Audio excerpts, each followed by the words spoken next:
হচ্ছে যে আপনার এই যে সমঝোতার কথা বলা হচ্ছে, এটা হলো কমপ্লিটলি একটা মিথ্যা কথা। কারণ ট্রাম্প অ্যাকচুয়ালি ট্রাম্প পুরো ব্যাপারটাই সে পুরো যুদ্ধটাকে কিন্তু একটা ব্যবসার চোখ দিয়ে দেখে। আপনি যদি লিন্ডসে গ্রাহাম যে সিনেটর আছে সাউথ ক্যারোলিনার, সে তার কথা যদি আপনি সে বলতেছে যে এই যুদ্ধ আর মাত্র ৭-৮ দিন চলবে, তারপরে এখানে যা তেল সম্পত্তি সবই কিন্তু আমাদের। অর্থাৎ তাদের হুম, উদ্দেশ্য যুদ্ধটা হচ্ছে এখানে ইসরায়েলের একটা এজেন্ডা আছে, ট্রাম্পের একটা এজেন্ডা আছে। ইসরায়েলের এজেন্ডা হলো যে গ্রেটার ইসরায়েল স্ট্যাবলিশ করা, এবং তার পথে প্রথম বাধা এবং শেষ বাধা হলো ইরান। ইরানকে যদি সে ধ্বংস করতে পারে বা এলিমিনেট করতে পারে, তাহলে সে তার মধ্যপ্রাচ্যেতে তার যে সেই পুরনো স্বপ্ন যে মধ্যপ্রাচ্য পুরার রাজ করবে ইসরায়েল, এবং এখানে লুটপাট করবে আমেরিকা, এবং সেই লুটপাটের কিছু অংশ সে পাবে আর বাকিটা মানে সে এনজয় করবে আর কি। এবং এখানে আর কেউ মাথা চাড়া দিয়ে উঠতে পারবে না। শুধু ইসরায়েলের কিন্তু এটাই হলো ইচ্ছা। আর আমেরিকার ইচ্ছে কি, যে সে তার তেল এখান থেকে যা যদি সে এলিমিনেট করতে পারে, তার একটা পাপেট গভর্নমেন্ট বসাবে এবং তার কাছ থেকে সব তেল নিয়ে নেবে।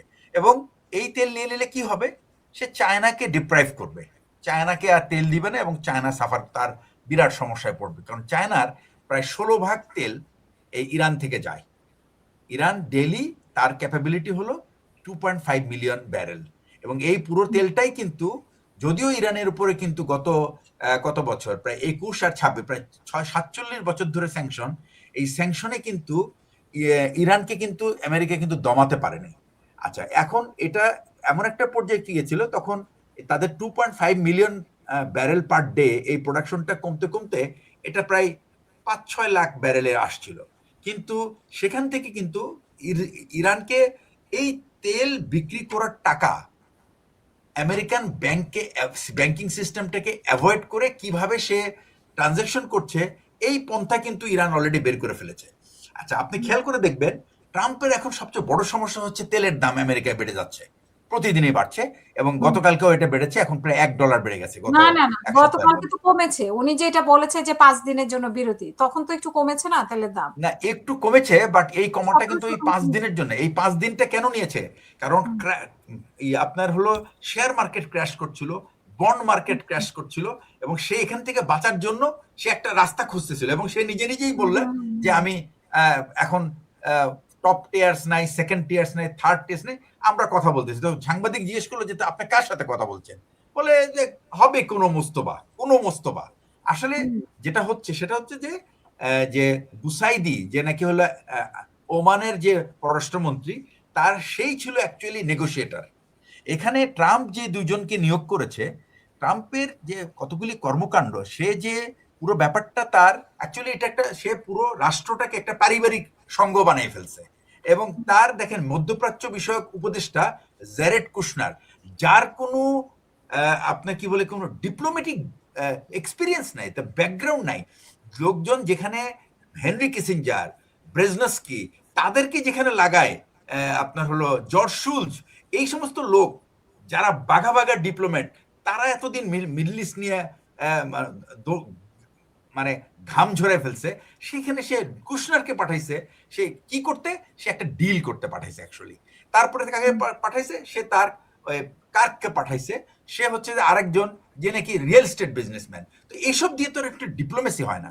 সেকেন্ড হুম, হচ্ছে, ট্রাম্প এই যুদ্ধের জন্য না তার কংগ্রেসের অনুমতি নিয়েছে, না সিনেটের অ্যাপ্রুভাল নিয়েছে, না তার জনগণকে সে জানিয়েছে। সেকেন্ড হচ্ছে, ইউরোপকে, তার যে বন্ধু, তাদেরকে সে জানায় নাই। এবং না জানিয়ে সে যার জন্য আজকে কি হলো, এই যুদ্ধে কিন্তু ইরানের যে সবচেয়ে বড় সার্থকতা সেটা হচ্ছে যে ট্রাম্পকে সে একঘর, পুরো আমেরিকাকে সে একঘরে করতে ফেলেছে। সেকেন্ড হুম, হচ্ছে যে আমেরিকা সারা জীবন, সারা এই গত 1945 এর পরে এই পর্যন্ত পাওয়ার প্রজেকশন ছিল তাদের এয়ারক্রাফট ক্যারিয়ার।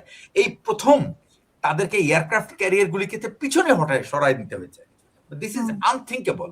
এইটাই কিন্তু আসলে প্রমাণ করে যে ট্রাম্পের সব ক্যালকুলেশন কিন্তু এলোমেলো।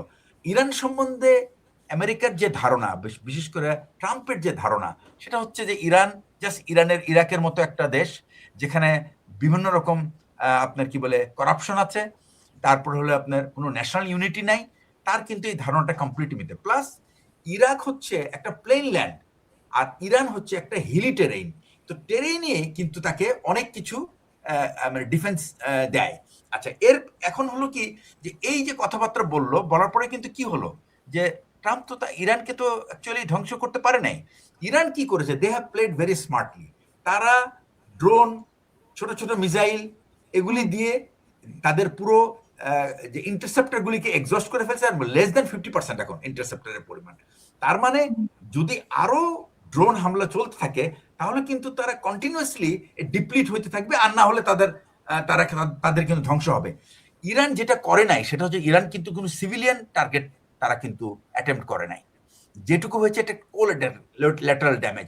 ইভেন তারা তাদের তেল আবিবের যে নিউক্লিয়ার প্ল্যান্টেও কিন্তু তারা হামলা করতে পারতো, কিন্তু করে নাই। তারা 10 কিলোমিটার দূরে করে দেখিয়ে দিয়েছে যে তারা এটা করতে সক্ষম। তো এরপরে যেটা দাঁড়িয়েছে সেটা হচ্ছে যে এই যে যুদ্ধ থেকে তার একটা ফেস সেভিং রিট্রিট দরকার, একটা ব্রেক দরকার।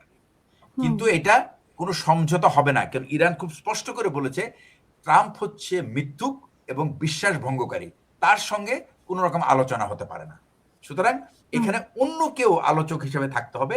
আমার ধারণা এখানে ওই ইরানও না, কি বলে আপনার পাকিস্তানও না, টার্কিও না।